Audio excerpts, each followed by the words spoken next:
जय हिंद दोस्तों, मैं आपका दोस्त और होस्ट आपका स्वागत करता हूं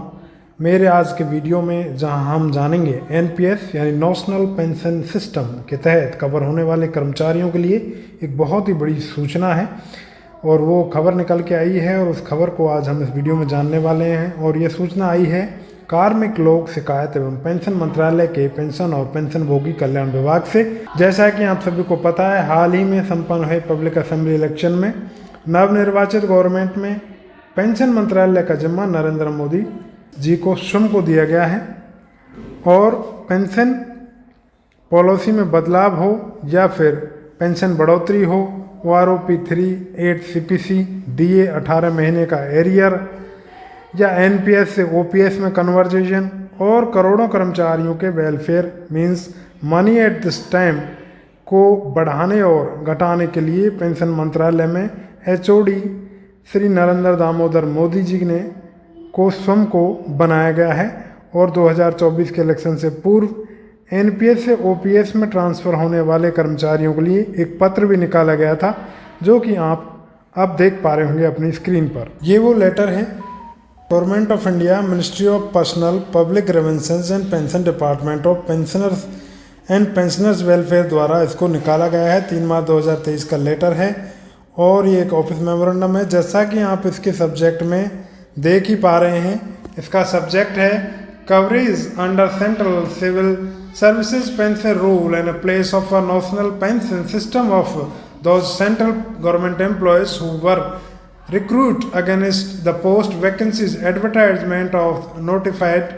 फॉर रिक्रूटमेंट ऑन और बिफोर 22/12/2003। इसका मतलब है कि 22 दिसंबर 2003 या इससे पहले एडवर्टाइज की गई सभी पोस्ट या वैकेंसीज के ऊपर जो रिक्रूटमेंट हुआ है, ऐसे सभी गवर्नमेंट एम्प्लॉयज़ को NPS के स्थान के ऊपर CCS पेंशन रूल के तहत कवर करने के संबंध में बताया गया है। जानते हैं डिटेल में।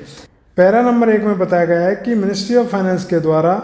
2003 में देश में NPS के संबंध में नोटिफिकेशन जारी किया गया था, जिसके माध्यम से 1 जनवरी 2004 और उसके बाद आर्म फोर्सेस के अलावा किसी भी पोस्ट पर अपॉइंट होने वाले सभी कर्मचारी अनिवार्य रूप से NPS यानी national pension scheme, national pension system के अंदर कवर किए गए थे। इसके लिए CCS पेंशन रूल 1972 और अन्य संबंधित नियमों में 30 दिसंबर 2003 को जारी किए गए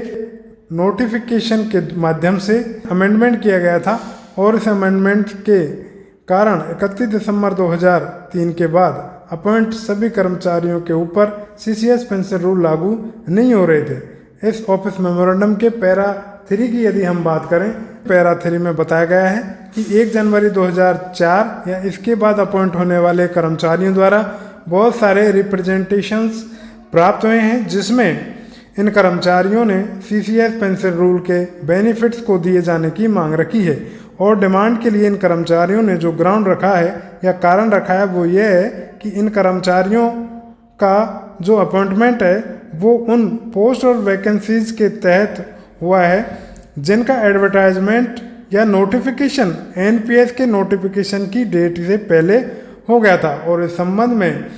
हाई कोर्ट्स और आर्मड फोर्स ट्रिब्यूनल्स में अनेकों जजमेंट भी जारी किए गए हैं। इस ऑफिस मेमोरेंडम के पैरा 4 में यदि हम जानें तो पैरा 4 में बताया गया है कि यह मैटर को परीक्षण करने के बाद तथा DOPT तथा डिपार्टमेंट ऑफ फाइनेंशियल सर्विस और department of PPT, department of expenditure and department of legal affair के साथ कंसल्ट करने के बाद अब ये डिसाइड किया गया है कि ऐसे सभी मामले जहां पर केंद्र कर्मचारियों को अपॉइंटमेंट ऐसे किसी पोस्ट के लिए किया गया था जिसका रिक्रूटमेंट या अपॉइंटमेंट के लिए जो एडवर्टाइजमेंट या नोटिफिकेशन है वो NPS के नोटिफिकेशन की डेट यानी 22 दिसंबर 2003 से पहले हुआ है और इन कर्मचारियों को 1 जनवरी 2004 के बाद सर्विस जॉइनिंग पर NPS में कवर किया गया है। ऐसे सभी कर्मचारी को CCS pension rule 1972 new pension rule 2021 के अंतर्गत कवर होने के लिए 1 टाइम ऑप्शन दिया गया था और ऐसे सभी कर्मचारी NPS से OPS में जाना चाहते हैं तो 1 टाइम ऑप्शन दिया गया था जिसे आप अवेल कर सकते हैं। इस ऑफिस मेमोरेंडम के पैरा 5 में बताया गया है कि यदि आप वन टाइम ऑप्शन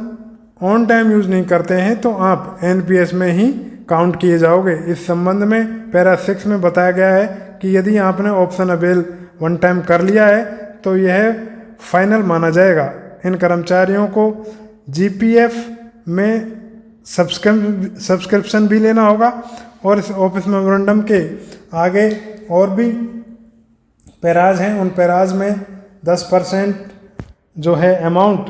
जीपीएफ में डिपॉजिट करने के संबंध में बताया गया है। अन्य इम्पोर्टेंट फैक्ट भी यहाँ पर डिस्क्राइब किए गए हैं, जैसा कि आप अपनी स्क्रीन पर देख सकते हैं। तो ये था एक इम्पोर्टेंट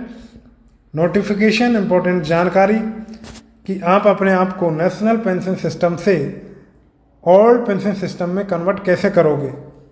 एनपीएस टू ओपीएस के बारे में यहाँ पर मैंने आपको बताया है। वैसे मैं आपको बता देना चाहता हूँ कि एनपीएस को रोकने के लिए गवर्नमेंट 15 जुलाई को एक कर्मचारियों के साथ बैठक करेगी। वित्त मंत्रालय की तरफ से कमेटी बनाई गई है, उस कमेटी में इसका संशोधन किया जाएगा।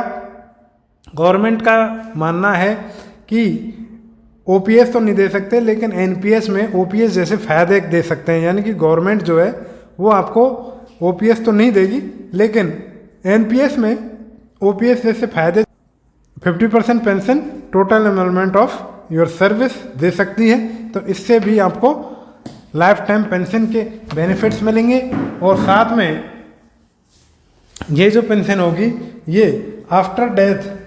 एम्प्लॉय की डेथ के बाद उसकी फैमिली और उसकी बेटी और विकलांग बच्चों तक भी सीमित रहेगी। ऐसा माना जा रहा है कि